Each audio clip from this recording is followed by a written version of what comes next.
When we moved into the new building, everybody's doing all this cool stuff with their cubes. Some people are building shacks and things looking like, they're out in the Wild West, like a mining camp. So I moved into this office, and there's like a little tiny door, and it had a key in it. I opened that door, and there was this air conditioning access vent. It opened up into this huge space. I just thought, wow, how cool would it be to build like a secret spot? So it started with just Christmas lights. And then I was putting fur in there, like faux fur, pillows and shelving units. I put a camera in there so I could see if anyone was coming. One day, Andrew Stanton was on a walkthrough for Nemo, I think it was. He was like, "Where's Gordon?"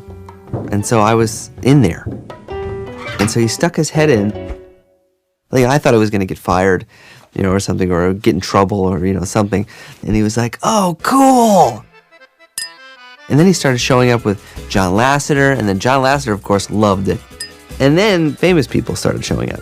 So I'd be sitting in my office, "Hey, Andrew, we're coming to the office," and it would be like big Hollywood stars, famous musicians, world-famous photographers, sports stars, directors, legendary animators, you name it. They would all want to come in and have a drink.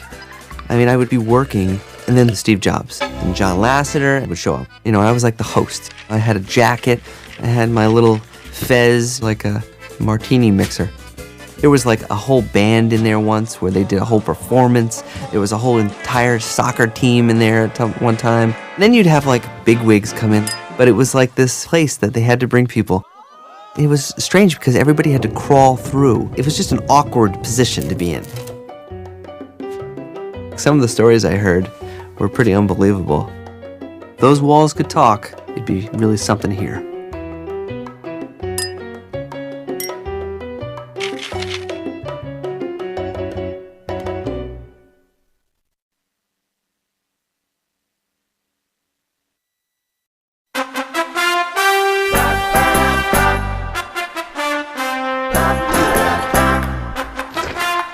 Whenever I give a tour of PIXAR, mandatory, the first stop is the best room at PIXAR. It's not our world-class theater. It's not the amazing render farm. It's not even John Lasseter's phenomenal toy collection. Nope, none of these. It's the room where we keep the cereal. PIXAR has a cereal bar. Not just any cereal bar. It has the granddaddy of cereal bars. And cereal has definitely played an interesting and integral part of how we make our movies at PIXAR. The cereal bar is like this big, long row of almost every kind of cereal you can imagine. It is made of high-quality plexiglass with the finest decal labels. We range from grape nuts to muesli, and then down to Captain Crunch, Cinnamon Toast Crunch, Cocoa Puffs, all the childhood vices. And it does sort of give you that same glee of standing in the cereal aisle, doesn't it? Something magical about that. So there's people eating cereal in meetings. There are people eating cereal at their desks. There are people eating cereal in screening rooms. You even see people eating cereal on scooters. It kind of makes sense that we fueled these films with vast amount of free cereal. Makes sense.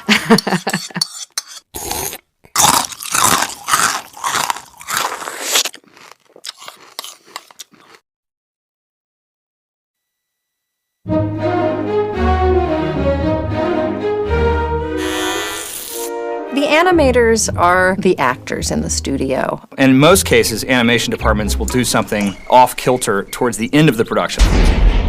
Competitions, or building crazy offices, or having wild parties that have a theme. So instead of kind of doing something at the end, we decided to start it off with a bang. We're going to shave our heads and our beards down to the skin as a way to have a clean start. It was a clean start. A clean start. Clean start. And Lee, he had this long flowing mane of hair. It was like a black stallion. That became a target for the animators. We were like, "Lee, come on, what do you think? This would be great. Shave your head with us, bonding." And he was like, "No." So we made a big spectacle out of it. And there's nothing that rallies the troops, and there's nothing that can suck your director in than spectacle.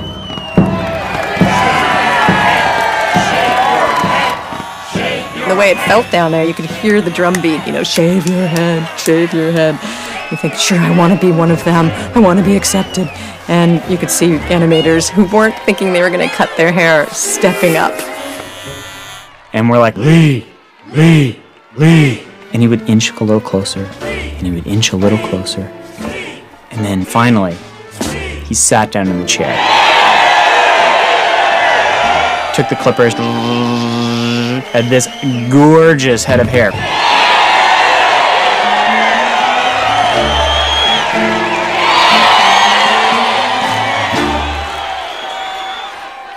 Then what you had to do, you were supposed to not cut your hair or shave your beard. And the last man standing is the winner of something. And I remember Lee was just like, I'm not going to give up. You guys are going to look ridiculous, but I'm going to win. We went for, I don't even know how many weeks. And slowly people would drop off. They just couldn't handle it anymore. My beard outgrew my hair at a ratio of like 3-to-1. I was a looker. We all started to look like crazy people. I was like, I can't do this anymore. Bobby brokered a deal where we would all shave our faces. We decided each day you could take off one section of facial hair. So we got some insanely crazy looks all through this week as we were taking pieces off. Part of the hijinks that goes on in animation is the sense that we're all in this together. I don't think the movies would be nearly as good if we didn't feed the creativity with some extracurricular fun.